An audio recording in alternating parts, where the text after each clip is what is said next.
Namaku Andi. Usia 25 tahun. Aku lahir dan besar di Jakarta, tepatnya di daerah Pasar Minggu. Sejak kecil aku terbiasa hidup sederhana. Ayahku dulu tukang servis kipas angin keliling, ibuku jualan bubur di depan SD negeri dekat rumah. Setelah lulus SMK, aku pernah kerja di bengkel motor, tapi gajinya pas-pasan. Aku pengen bantu keluarga lebih banyak, jadi aku nekat ikut program TKI. Awalnya orang tua nggak setuju, apalagi ibuku, katanya aku anak satu-satunya. Tapi aku janji, aku bakal kirim uang tiap bulan dan pulang paling lambat 2 tahun. Akhirnya, aku dapat penempatan di Jepang. Kota tempat aku tinggal namanya Fujisawa, nggak jauh dari Tokyo. Aku kerja sebagai perawat untuk seorang kakek Jepang bernama Nakamoto Daiko, usianya 78 tahun. Beliau adalah ayah dari seorang pengusaha sukses, Tuan Daiko Daiko. Keluarga Daiko bukan keluarga biasa. Mereka pemilik perusahaan ekspor-impor besar, punya properti di Tokyo, Osaka, bahkan di luar negeri. Tapi walaupun kaya, mereka ramah banget. Aku diperlakukan bukan seperti pembantu, tapi seperti tamu. Bahkan tiap malam, aku diundang makan malam bareng keluarga. "Andi-san, mau tambah sup miso?" tanya Nyonya Daiko sambil tersenyum ramah. Aku selalu angguk dan bilang, "Iya, sedikit saja." Padahal dalam hati pengen nambah banyak. Suasana rumah mereka selalu hangat. Setiap malam, kami duduk bersama di ruang makan sambil ngobrol ringan. Kadang soal politik Jepang, kadang soal cuaca, kadang aku disuruh cerita soal Indonesia. "Apa benar di Indonesia ada 17.000 pulau?" tanya Tuan Daiko dengan heran. Aku hanya tertawa. "Iya, dan semuanya indah." Kehidupan di Jepang ternyata nggak sesepi yang aku kira. Karena aku tinggal di rumah keluarga Daiko, aku nggak pernah merasa sendiri. Aku jadi akrab sama semua orang di rumah itu, termasuk Daiko. Awalnya, aku pikir Daiko adalah pria yang sempurna. Ganteng, cerdas, kaya. Tapi perlahan-lahan aku mulai melihat ada sesuatu yang aneh dari tatapan matanya. Seperti ada beban berat yang ia simpan dalam diam. Dan aku belum tahu bahwa sebentar lagi hidupku akan berubah total karena dia. Sudah 2 bulan aku bekerja di rumah keluarga Daiko. Rutinitasku hampir sama setiap hari. Menyeka tubuh Tuan Nakamoto, menyiapkan makanan sehat, menemani jalan-jalan pagi, dan ngobrol di taman belakang. Tapi yang makin bikin aku penasaran adalah sosok Daiko, anak tunggal keluarga itu. Umurnya 35 tahun, penampilannya selalu rapi dan kalem. Ia punya istri bernama Hayomi, yang cantiknya seperti model. Tapi anehnya, aku hampir nggak pernah lihat mereka bersama. Setiap kali aku tanya, Daiko cuma menjawab singkat, dia lagi pulang ke rumah orang tuanya. Tapi jawaban itu makin lama makin terasa janggal. Sampai suatu sore, saat aku sedang membersihkan rak buku di ruang tamu, Tuan Nakamoto memanggilku pelan. "Andi-san, boleh bicara sebentar?" Aku duduk di dekatnya, dan beliau menarik napas panjang.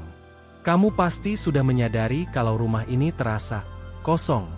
Apalagi sejak Hayomi pergi." Aku mengangguk perlahan. "Saya hanya tidak ingin bertanya terlalu dalam, Tuan." Beliau tersenyum tipis. "Kamu anak baik. Dan karena itu, aku ingin kamu tahu. Hayomi meninggalkan rumah ini 3 bulan lalu. Katanya, dia tidak sanggup hidup dengan tekanan keluarga. Mereka belum dikaruniai anak setelah 5 tahun menikah." Aku terdiam. Rasanya ada yang menusuk dadaku. "Kami tak menyalahkan siapapun," lanjutnya. "Tapi Daiko, dia hancur. Dia tidak menunjukkan itu di luar, tapi aku tahu. Dia depresi." Sejak hari itu, aku mulai memperhatikan Daiko lebih dalam. Ia sering menatap kosong dari jendela, bahkan kadang tak menyentuh makanannya. Sampai suatu malam, aku duduk di beranda sambil menyeruput teh hijau. Daiko datang dan duduk di sebelahku. "Aku pernah berharap bisa punya anak secepatnya setelah menikah," katanya tanpa menoleh. "Tapi ternyata, tidak semudah itu." Aku hanya diam. Aku tak tahu harus bilang apa. Tapi aku tahu, saat itu, kami sedang berbagi luka. Dan malam itu, Daiko memintaku melakukan sesuatu yang tak pernah kuduga sebelumnya. Andi, kata Daiko pelan sambil menatap ke langit malam. Aku tahu ini aneh. Tapi aku tak tahu lagi harus bicara ke siapa. Aku menoleh padanya, mencoba tersenyum. Kalau saya bisa bantu, saya akan bantu, Tuan. Ia menghela napas panjang. Keluargaku sudah mulai putus harapan. Ayahku menekan, ibuku menangis tiap malam. Mereka bilang aku harus melakukan apapun agar bisa punya keturunan. Aku mengangguk perlahan, tak sepenuhnya paham arahnya. Aku sudah mencoba semua, lanjut Daiko. Terapi, pengobatan, bahkan konsultasi ke luar negeri. Tapi, ternyata semua hasilnya nihil. Aku mencoba menyambung pembicaraan. Maaf, Tuan. Tapi, bukankah itu bukan kesalahan siapapun? Daiko menoleh padaku, dan dari raut wajahnya, aku tahu, ada sesuatu yang besar akan keluar dari mulutnya. Ayahku mengusulkan opsi terakhir, bisiknya. Menggunakan bantuan orang ketiga, secara medis. Aku masih bingung. Maksudnya? Ia menatapku lurus. Kami butuh seseorang yang sehat, muda, dan punya integritas. Seseorang yang bisa membantu kami secara klinis. Kami butuh donor. Dan ayahku menyebutkan satu nama. Kamu. Dunia seperti berhenti berputar sesaat. Aku mematung. Apa maksud Tuan Nakamoto saya? Tanyaku kaget. Ya, jawabnya dengan sangat pelan. Kamu. Karena selama ini kamu seperti keluarga bagi kami. Kami percaya padamu. Aku tidak tahu harus merasa terhormat atau tersinggung. Tapi yang jelas, malam itu aku pulang ke kamar dengan kepala yang berat. Aku terbaring di ranjang sambil menatap langit-langit, bertanya pada diri sendiri, kenapa aku? Apakah ini hanya soal darah dan keturunan? Atau lebih dari itu? Dan saat itulah, kisah hidupku sebagai TKI biasa mulai berubah menjadi sesuatu yang tak pernah kubayangkan sebelumnya. Pertanyaan itu terus bergema di kepalaku. Bahkan setelah lampu kamar mati, aku masih terjaga. Mataku memandangi langit-langit kamar seakan ada jawaban tertulis di sana. Besok paginya, suasana rumah sunyi. Tak seperti biasanya. Tak ada suara Nyonya Daiko di dapur. Tak ada Daiko duduk di ruang kerja. Hanya terdengar denting halus jam antik di ruang tamu. Aku berjalan pelan menuju taman belakang, tempat Tuan Nakamoto biasa duduk di kursi goyangnya. Dan benar saja, beliau ada di sana, tampak menatap bunga plum yang mulai gugur. Andi-san, sapanya pelan. Kamu pasti sudah tahu maksud pembicaraan Daiko semalam. Aku mengangguk, walau masih ragu. Saya belum sepenuhnya mengerti, Tuan. Ia tersenyum lemah, lalu menunjuk bangku di sebelahnya. Aku duduk perlahan. Dalam keluarga kami, garis keturunan itu bukan sekadar tradisi, tapi kehormatan. Daiko bukan nama kecil, tapi tanpa pewaris, semuanya akan hilang. Aku hanya diam. Tapi kami juga tidak ingin sembarang orang. Kami ingin seseorang yang jujur, yang punya hati, dan kami melihat itu dalam dirimu. Aku menelan ludah. Tuan, ini terlalu besar untuk saya. Saya cuma TKI biasa, potongnya. Justru karena kamu biasa. Kamu punya sesuatu yang luar biasa, hati yang bersih. Aku tidak tahu harus berkata apa. Aku tidak ingin menyakiti perasaan mereka. Tapi aku juga bukan mesin yang bisa diminta menolong untuk urusan sedalam ini tanpa berpikir panjang. Siang itu, aku berjalan sendirian ke tepi danau dekat rumah. Di sana aku melihat pasangan muda Jepang sedang bermain dengan anak balita mereka. Tawa anak itu menggema, riang dan tak berdosa. Dan entah kenapa, mataku mulai memanas. Malam harinya aku membuka koper lamaku. Di dalamnya ada beberapa foto keluarga, uang receh rupiah, dan sebuah amplop yang sudah agak kusam. Aku mengambilnya pelan. Itu surat dari ibuku. Andi, Kalau kamu baca ini, berarti kamu sedang merasa bingung. Ingat ya, nak, kalau kamu merasa keputusanmu akan membawa kebahagiaan untuk orang lain, dan kamu tidak mengorbankan harga dirimu, maka teruskanlah. Tapi kalau itu membuatmu hancur diam-diam, lebih baik mundur. Karena ibu tidak ingin kamu hidup penuh luka meski tampak bahagia. Aku tak bisa menahan air mataku. Surat itu seperti pelukan hangat dari ribuan kilometer jauhnya. Aku masih ingat, dulu saat kecil aku pernah ikut lomba menggambar di RW. Temanya, keluarga impian. Aku menggambar seorang anak laki-laki memeluk ayah, ibu, dan 2 anak kecil. Padahal aku anak tunggal. Waktu itu aku berkata, aku pengen punya adik. Tapi ibuku bilang, mungkin nanti kamu justru jadi ayah yang punya anak-anak bahagia. Lucu ya? Sekarang, aku diminta membantu seseorang memiliki anak, tapi bukan dengan cara yang biasa. Secara medis, aku akan menjadi akar dari kehidupan baru, tapi mungkin aku tidak akan pernah disebut sebagai ayah. Aku kembali merenung di beranda malam itu. Lalu Daiko datang, membawa 2 cangkir teh. Kamu belum jawab, katanya lirih. Aku menatap wajahnya. Di matanya, tak ada paksaan. Yang kulihat hanyalah harapan. Harapan seseorang yang terdesak, yang sudah mencoba segalanya dan kini hanya bergantung pada kemungkinan terakhir. Aku butuh waktu, jawabku pelan. Ia mengangguk. Aku mengerti. Tapi tolong, jangan terlalu lama. Ibuku sudah menjadwalkan rapat keluarga. Mereka ingin jawaban. Hatiku mencelos. Jadi ini bukan sekadar permintaan pribadi.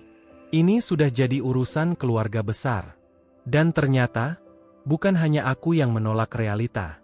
Malam itu, aku memergoki seseorang lain yang lebih berat menahan rasa. Hayomi, istri Daiko, diam-diam kembali ke rumah. Aku tidak sengaja melihatnya malam itu. Pintu belakang terbuka perlahan. Seorang wanita mengenakan coat krem melangkah pelan ke dalam rumah. Aku terdiam di balik tirai, memastikan bahwa itu benar-benar dia.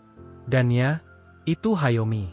Ia masuk ke ruang tamu, menatap lama ke sekeliling rumah, lalu duduk di sofa seolah mencari jejak dari sesuatu yang hilang. Aku tak bisa tinggal diam. Pelan-pelan aku menghampirinya.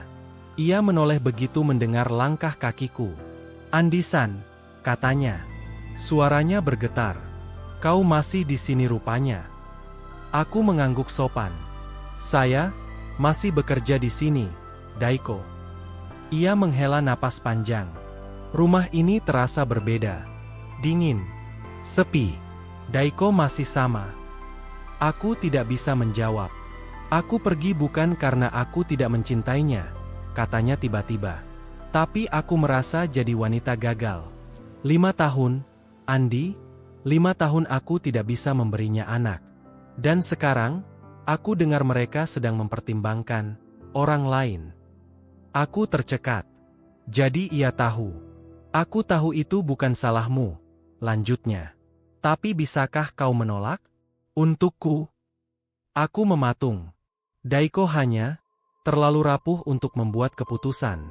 Dia seperti boneka yang dikendalikan harapan keluarga. Aku tahu dia masih mencintaiku.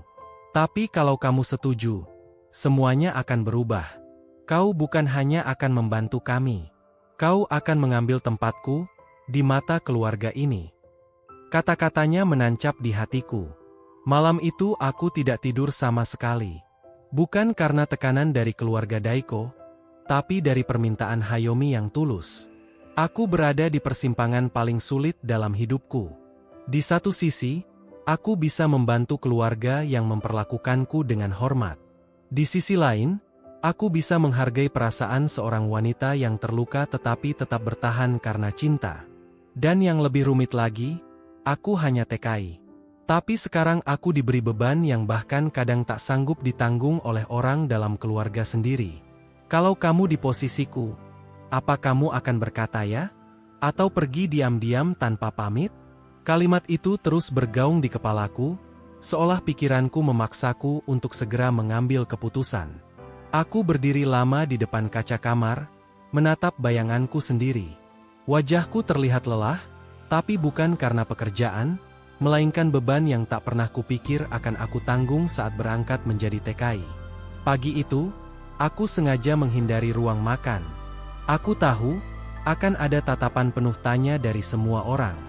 Aku memilih menyibukkan diri di taman belakang, memotong batang kering, menyiram bunga, dan membersihkan daun-daun gugur. Tapi ternyata Daiko menyusulku. Aku bicara dengan Hayomi, katanya tanpa basa-basi. Aku berhenti menyapu. Jantungku langsung berdetak tak karuan. Dia bilang kau menolak, secara halus. Aku menunduk. Aku belum memutuskan.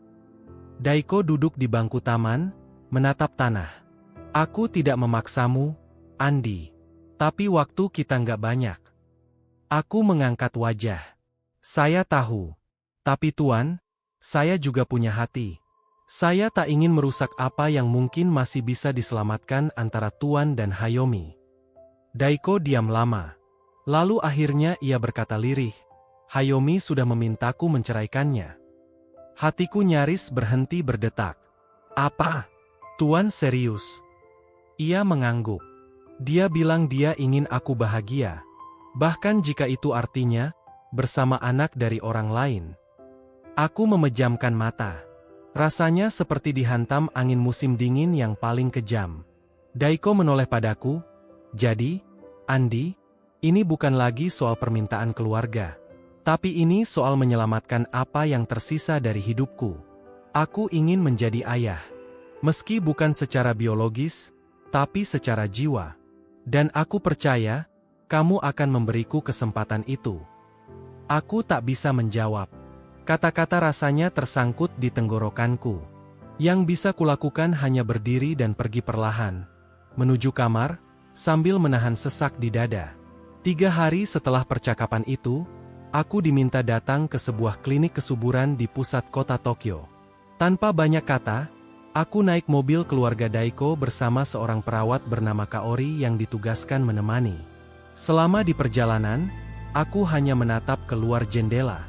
Kota Tokyo yang ramai dan berkilau tampak kontras dengan isi kepalaku yang kusut tak beraturan. Sampai akhirnya Kaori memecah keheningan. Andi-san, kamu terlihat sangat tertekan. Aku tersenyum lemah. Saya hanya takut melakukan sesuatu yang akan saya sesali. Kaori mengangguk pelan. Tapi kamu juga mungkin akan menyesal kalau melewatkan kesempatan yang bisa mengubah hidup orang lain. Sampai di klinik, aku menjalani serangkaian pemeriksaan. Semua berjalan cepat dan profesional. Tidak ada yang aneh, tidak ada yang melanggar batas. Sore harinya, kami kembali ke rumah. Saat aku tiba, Nyonya Daiko langsung menghampiriku. Ia menggenggam tanganku dengan hangat dan mata berkaca-kaca. Arigatou, Andi-san. Terima kasih karena sudah bersedia menjalani proses ini. Aku hanya mengangguk pelan. Di balik senyuman itu, hatiku hancur berkeping-keping. Aku bukan pahlawan. Aku hanya seorang anak muda dari Jakarta yang ingin menyenangkan semua orang. Tapi malah terjebak di antara cinta, harapan, dan pengorbanan. Malam itu, sebelum tidur, aku menerima surat dari seseorang yang tak kuduga, Hayomi. Amplop putih itu diletakkan diam-diam di depan pintu kamarku. Di atasnya tertulis, untuk Andi. Dengan tangan gemetar, aku membukanya. Andi, aku menulis ini bukan untuk menyalahkanmu. Aku hanya ingin kamu tahu, bahwa aku tidak pernah membencimu. Bahkan, aku kagum padamu. Kau datang dari jauh, meninggalkan keluargamu, bekerja demi masa depan. Tapi sekarang, kau justru membawa harapan bagi keluarga ini. Kalau Daiko memilih jalan ini, dan kamu bersedia, maka aku akan mundur. Tapi aku akan selalu berdoa agar anak yang lahir nanti tumbuh dalam cinta, bukan kebingungan. Maaf karena aku lemah. Tapi mungkin, ini satu-satunya cara agar semua orang menemukan kebahagiaan masing-masing. Hayomi. Aku menatap surat itu lama. Aku tidak tahu mengapa hatiku terasa sakit. Bukan karena aku akan kehilangan Hayomi, karena sejak awal aku memang tidak memilikinya. Tapi karena aku tahu, Ia mencintai Daiko sepenuh hati, tapi memilih mundur demi masa depan yang tak bisa ia jangkau. Air mataku jatuh, diam-diam. Bukan karena duka, tapi karena aku merasa aku telah masuk terlalu dalam ke dalam kehidupan yang seharusnya bukan milikku. Dan malam itu aku berjanji satu hal. Jika aku tetap melanjutkan ini, aku akan pastikan anak itu tumbuh dalam kasih, bukan kebingungan. Keesokan harinya, aku dipanggil ke ruang tamu. Di sana sudah duduk semua anggota keluarga Daiko, Tuan dan Nyonya Daiko, serta Hayomi. Mereka menatapku seolah waktu berhenti. Daiko berdiri lebih dulu. Andi, aku tahu ini bukan hal kecil. Tapi, kami sudah mendiskusikan semuanya. Dan jika kamu bersedia, kami akan mulai prosesnya minggu depan. Aku memandang wajah mereka satu persatu.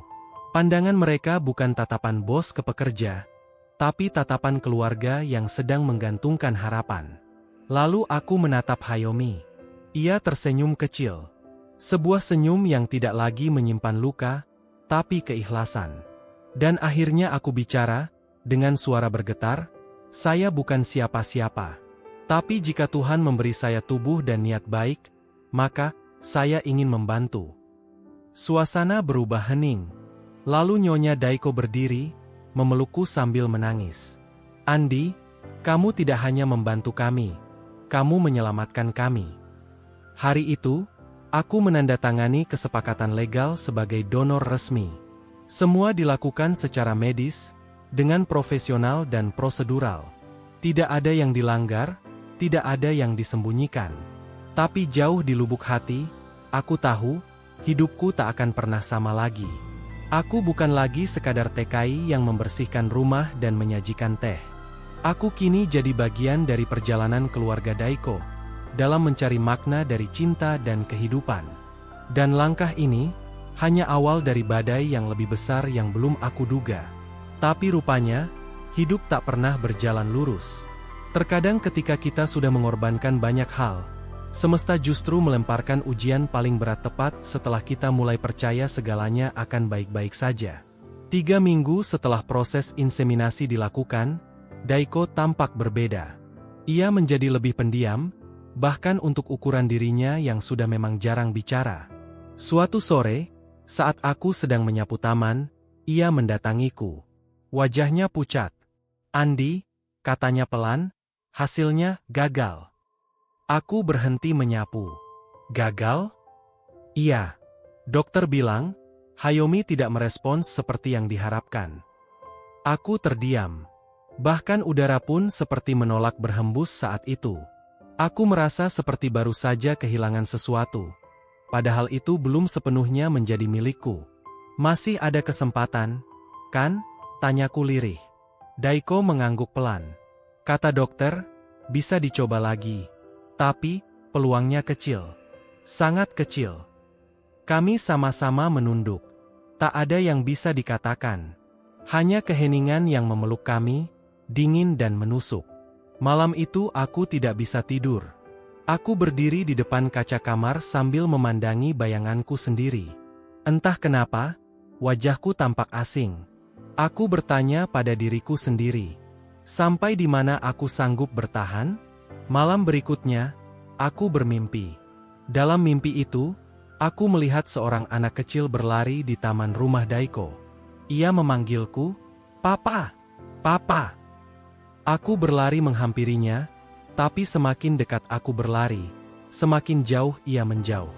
Lalu tiba-tiba semuanya menjadi gelap, dan suara tawa anak itu berubah menjadi tangisan. Aku terbangun dengan napas terengah dan keringat dingin membasahi punggungku. Aku menatap langit-langit. Aku tahu, itu hanya mimpi. Tapi rasanya sangat nyata. Pagi harinya, suasana rumah menjadi lebih dingin. Hayomi nyaris tak keluar kamar. Daiko menghabiskan waktu di kantor. Dan aku, kembali ke rutinitas sebagai pekerja rumah tangga, seolah semua yang terjadi sebelumnya tak pernah ada. Sampai akhirnya, sebuah kabar mengejutkan datang dari Tokyo. Ayah Daiko sakit keras. Tuan Nakamoto langsung terbang ke Tokyo. Daiko menyusul keesokan harinya. Rumah jadi benar-benar sepi. Hanya aku dan Hayomi. Suatu malam, Hayomi mengetuk pintu kamarku. Aku kaget. Sudah berminggu-minggu ia tak pernah bicara langsung denganku. "Boleh aku masuk?" tanyanya. Aku mengangguk. Ia duduk di kursi dekat jendela. Wajahnya pucat, matanya bengkak. "Aku tahu semuanya terasa salah," katanya lirih. "Tapi aku tak tahu harus bagaimana." Aku hanya diam. Aku merasa seperti wanita yang gagal. Tapi lebih dari itu, aku takut kamu juga merasa gagal. Aku menatapnya. "Saya tidak pernah merasa gagal, Daiko." Hayomi tersenyum tipis. "Kau terlalu baik, Andi. Mungkin itu yang membuat semuanya jadi rumit." Kami diam lama. Lalu ia berkata, pelan tapi tegas, "Jika kamu mau, kita coba sekali lagi. Bukan untuk keluarga Daiko, tapi untuk dirimu. Untuk hatimu. Agar kamu tahu bahwa kamu tidak sekadar donor. Kamu sudah menjadi bagian dari cerita kami." Aku tak bisa berkata-kata. Hanya bisa menunduk dan menahan air mata yang hampir tumpah. Keesokan paginya, aku dipanggil ke rumah sakit untuk diskusi lanjutan. Kali ini, dokter menjelaskan kemungkinan terakhir. Proses adopsi embrio, menggunakan sel donor saya, tapi ditanam di rahim pengganti, karena Hayomi sudah terlalu lemah untuk mencoba lagi. Ini bukan lagi urusan medis biasa. Ini menyangkut hukum, etika, dan tentunya, hati. Dan yang lebih mengejutkan lagi, dokter menyebut kemungkinan mencari wanita pengganti dari luar negeri, termasuk Indonesia. Aku tercengang. Dokter melihat ekspresiku lalu berkata, "Keluarga Daiko terbuka untuk semua opsi. Tapi keputusan akhir tetap harus datang dari donor, yaitu Anda." Malam itu, aku merenung sangat lama. Aku sudah memberikan yang bisa kuberi. Kepercayaan, rasa hormat, bahkan harapan. Tapi apakah aku juga harus ikut dalam keputusan ini? Sebagai seseorang yang bertanggung jawab sampai akhir? Atau aku mundur dan membiarkan semuanya berhenti di sini? Di satu sisi, aku ingin menyelamatkan keluarga ini. Di sisi lain, aku mulai merasa kehilangan jati diriku sendiri. Aku berdiri di depan cermin, menatap mataku yang mulai kehilangan cahaya. Dan akhirnya aku bertanya pada diriku sendiri, "Andi, apa kamu masih tahu siapa dirimu sebenarnya?" Hari Jumat pagi, aku memutuskan pergi sendiri ke rumah sakit. Aku ingin bicara langsung dengan dokter, tanpa ada orang lain. Jika kami tetap menggunakan embrio dari Andisan, maka kemungkinan untuk keberhasilan lebih besar jika rahim pengganti berasal dari wanita sehat, usia di bawah 30 tahun, dan tidak punya riwayat komplikasi, kata dokter. Aku mengangguk pelan. "Kami bisa mencarikan melalui jalur resmi," tambahnya. "Atau, jika Anda memiliki seseorang yang Anda percayai, yang bersedia, itu akan jauh lebih mudah." Aku pulang dengan kepala penuh tanya. Setibanya di rumah, ada sebuah surat kecil di meja makan. Dari Daiko. "Andi, ayahku mungkin tak lama lagi. Tapi ia berkata satu hal sebelum aku pergi ke Tokyo. Orang yang paling layak mewariskan cinta adalah mereka yang tahu rasanya kehilangan. Kalau kamu menyerah sekarang, aku bisa mengerti. Tapi jika kamu lanjut, maka kamu sudah lebih dari sekadar penolong. Kamu akan jadi pahlawan bagi generasi yang bahkan belum lahir. Pilihannya ada di tanganmu, Andi. Dan apapun keputusanmu, aku akan tetap menganggapmu keluarga." Tanganku gemetar. Mataku berkaca-kaca. Lalu tiba-tiba, ada pesan WhatsApp masuk dari nomor tak dikenal. "Andi, aku Rini. Aku baca kisahmu dari temanku Kaori. Kalau kamu benar-benar butuh bantuan untuk menyelamatkan bayi itu, aku bersedia jadi rahim pengganti. Aku perempuan Indonesia, sehat, dan siap bantu sesama." Aku terhenyak.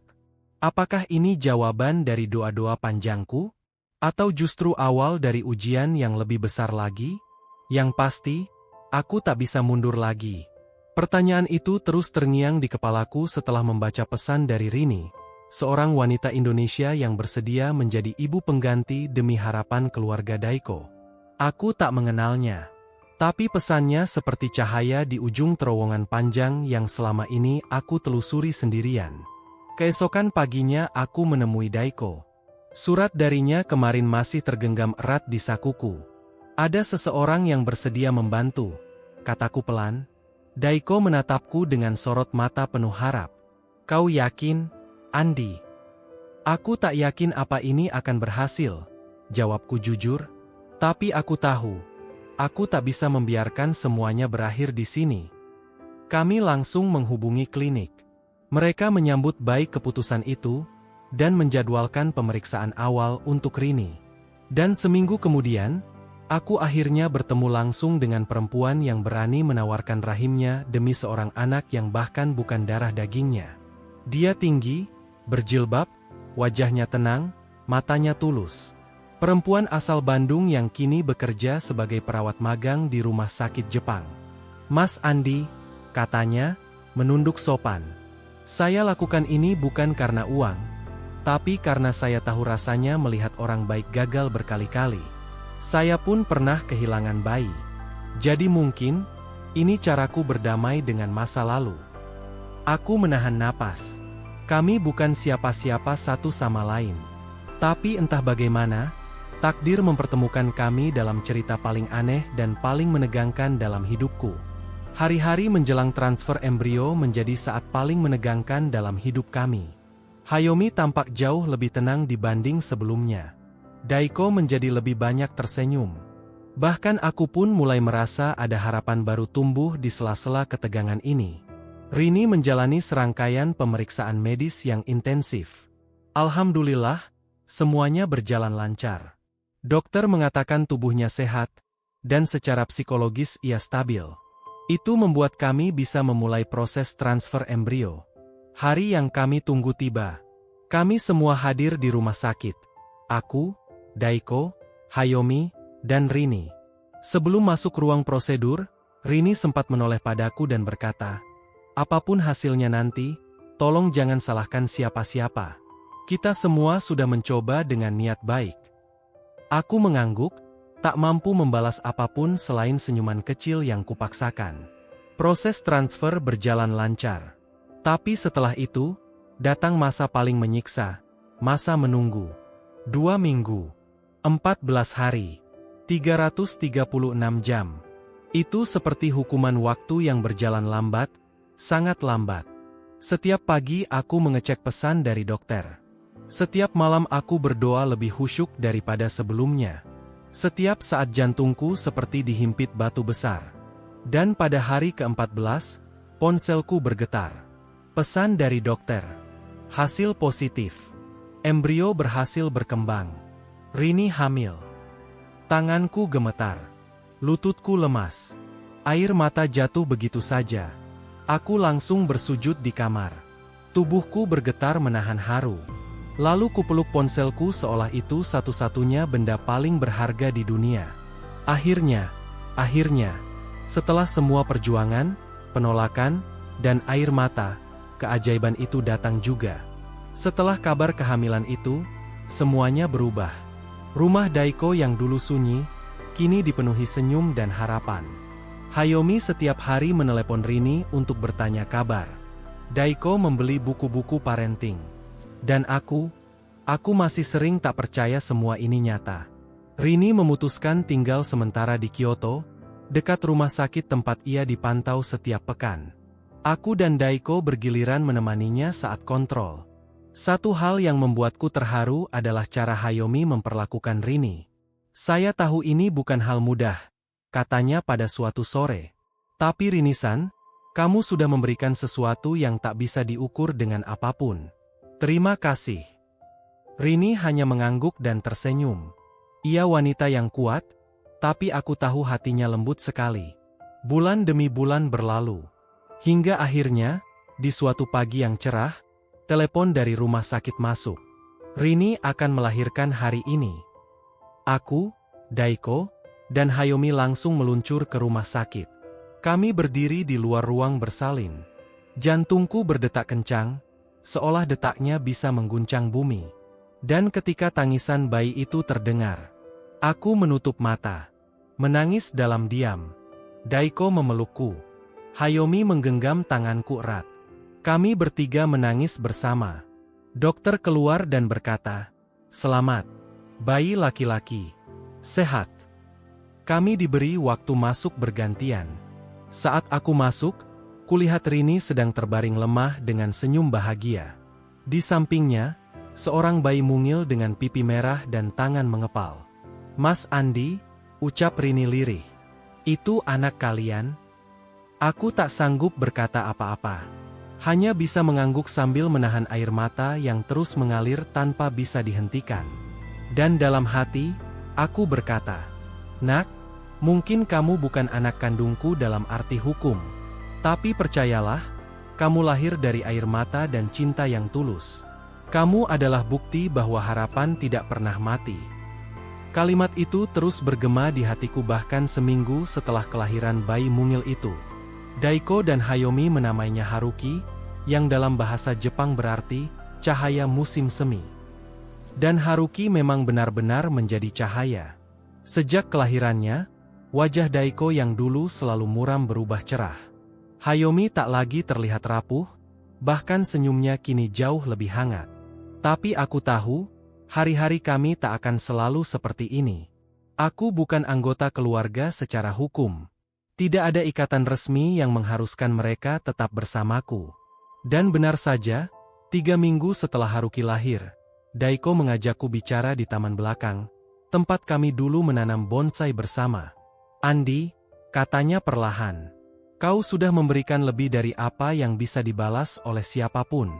Tapi aku tahu, kau juga perlu melanjutkan hidupmu sendiri." Aku menatap matanya. "Tenang, tapi ada rasa berat di sana. Ini bukan perpisahan," lanjutnya. "Tapi mungkin ini awal dari babak baru.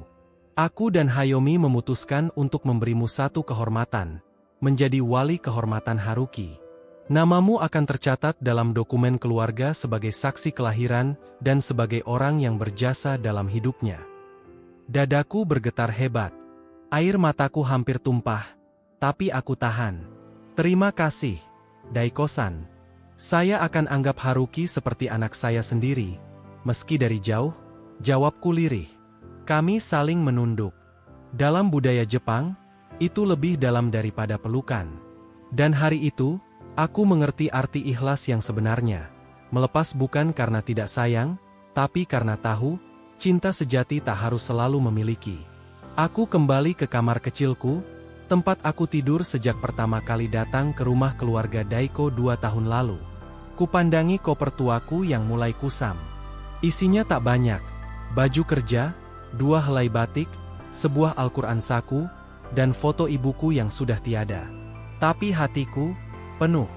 Penuh dengan pengalaman yang tak bisa digantikan oleh apapun. Keesokan paginya, sebelum aku pamit, Hayomi memelukku. Pelukannya erat, seperti ibu kepada anaknya. "Kau bukan lagi pekerja rumah tangga di sini," katanya. "Kau adalah keluarga." Rini pun datang, menggendong Haruki. "Kalau suatu hari saya menikah," kata Rini dengan mata berkaca-kaca, "saya ingin anak-anak saya mengenal siapa itu Andi. Supaya mereka tahu, ada orang baik yang tidak hanya memberi, tapi juga menyelamatkan." Aku hanya bisa mengangguk.